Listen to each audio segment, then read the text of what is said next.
Assalomu alaykum do'stlar, sizlar bilan DLC Jaloliddinov o'zibi kanali. Bugungi videoda biz mana shu yo'qolib ketishi yoki pasayib ketishi mumkin bo'lgan futbolchilardan tarkib tuzayotgan akkauntimizda Bruno Fernandes 84 kartasini kuchaytirib ko'ramiz. Mana bu yerda Telegram kanalim, donat xizmatlari, sezon pas barchasini Telegram kanalimga o'tib olishingiz mumkin. Narxlarini ko'rsatib qo'ydim mana. Bemalol Telegram kanalimni kommentariyada silkasi qoldirilgan bo'ladi, pin qilib qo'yaman albatta, yoki video opisaniyasidan topib olsangiz bo'ladi. Mana biz Bruno Fernandesni sotib olyapmiz. 8-raqamda chiqib kelmoqda bizga va 80 darajaga yetdi darajamiz, yulduzimiz ya'ni. Va biz mana bu yerdagi futbolchilarni barchasini sotib yuborishimiz kerak. Bizga faqat darvozabonlar qolishi kerak. Birin-ketinlikda futbolchilarni barchasini, yarim himoyachilar barchasini sotib yuboramiz.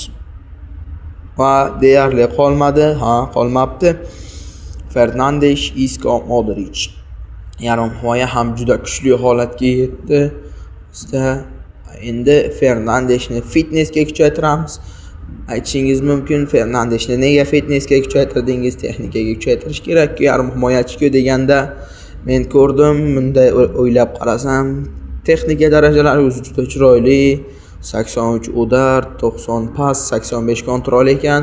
Ya'ni baribir hujumkor yarim himoyachi, kerak bo'lganda hujumda ham o'ynab bera oladi, qanotlarda yoki hujum ortida SS pozitsiyasida o'ynatsa bo'ladigan futbolchi ekan. Shuning uchun tezlik qo'shishga qaror qildim va bir ikkita videolarni ko'rdim. Fernandes DLSda aynan tezlikka, fitnessga kuchaytirganda juda tez chopadigan bo'lar ekan. O'yin grafikada, o'yin vaqtida ko'rib olsangiz bo'ladi buni. Albatta bizdan maqsad 300 chiqarish bo'ladi, lekin 400 chiqmaydi fitnessdan, chunki fitness berganda yarim himoyachilarga juda kam kuchaytirgich ketadi. Mana biz hozircha star darajasini 96 holatga yetkazib oldik va bizda Breakhorse tezlanish ham 89.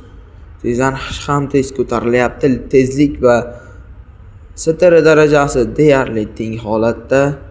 Va bizda 97 bo'lmoqda. Nima bo'lsa ham tezlanish, to'g'rirog'i tezlik, ya'ni speedi past bo'lib qolmasin. 95 dan baland bo'lsa juda yaxshi holat bo'lardi. Menimcha tezlanish, acceleration deb yoziladi inglizchada, acceleration deb o'qiladimi, nima desa ham. Va o'sha va sta darajasi 100 holatga yetadi aniq. Va sta 99 hali ham staga tushmadi. Str 79 bo'lib ketdi. Tezlik Breakhorse natijasida 81. Tezlanish 93. Va sta darajasidan 100 holatini chiqarib oldik va bizda 122 ta kuchaytirgich qolmoqda va ularni ham albatta bosib olamiz. Albatta jigarlar, sizlarga maslahat, Telegram kanalimga o'tib oling. Telegram kanalimda barcha yangiliklar, DLC 26 haqida, DLC haqidagi barcha yangiliklar, mana bu futbolchilarni full qilishimdan oldinroq skrinshotlar tashlab boriladi va albatta biz so'rovnoma o'tkazamiz. Masalan, transferda ikkita futbolchi chiqib qolsa, ikkisidan birini olish kerak bo'lib qolsa, Telegram kanalimda tashlayman va birini tanlanglar deyman. Shu uchun birini tanlashadi. Telegram kanalimga bemalol o'tib qolsangiz, u yerda aksiyalar, sovg'alar, sezon paslar o'ynaladi. Ko'p sovg'alar bo'ladi. Albatta sizlarga maslahat beraman Telegram kanalimda va shu videoga like bosib, kanalga ham obuna bo'lib qolishingizni so'rab qolaman. Xo'p, bizda 200 holatini chiqarib oldik. Tezlik 87, tezlanish ham 80. Yo'q, to'g'rirog'i str darajasi ham 87 edi. Mana endi 88 holatga ham yetdi.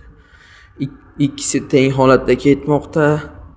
Ko'ramiz endi necha bo'ladi ikkisining tezlanish va tezlik darajalari.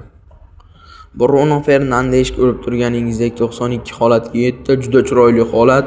Bitta screenshot olib olamiz. 90, 100, 190. Juda chiroyli holat bu yerda.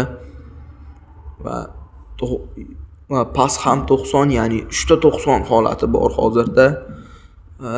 Fernandes juda chiroyli kuchaymoqda. Uni albatta biz hujumkor yarim himoyaga qo'yib o'ynatamiz. Isco ikkalasini, tayanchda Modricni qo'yamiz. Markaziy yarim himoyachi bo'lsa ham. Bundan oldingi videolarga Modric, Isco, Koman, Ronaldo va Teo Hernandez barchasini kuchaytirgandim. Keyingi videoda Andy Cole yoki yana bitta secret player so'rachaman, to'g'rirog'i klassik player o'shalardan birini full holatiga yetkazaman. Va so'nggi kuchaytirish bizda 95 ga 95 yana bir juda chiroyli holat, yana bitta screenshot olib olamiz. Bizda Bruno Fernandes juda chiroyli holatda full holatiga yetdi. Video sizlarga yoqqan bo'lsa, albatta like bosib, obuna bo'lib qo'yishingizni kutib qolaman.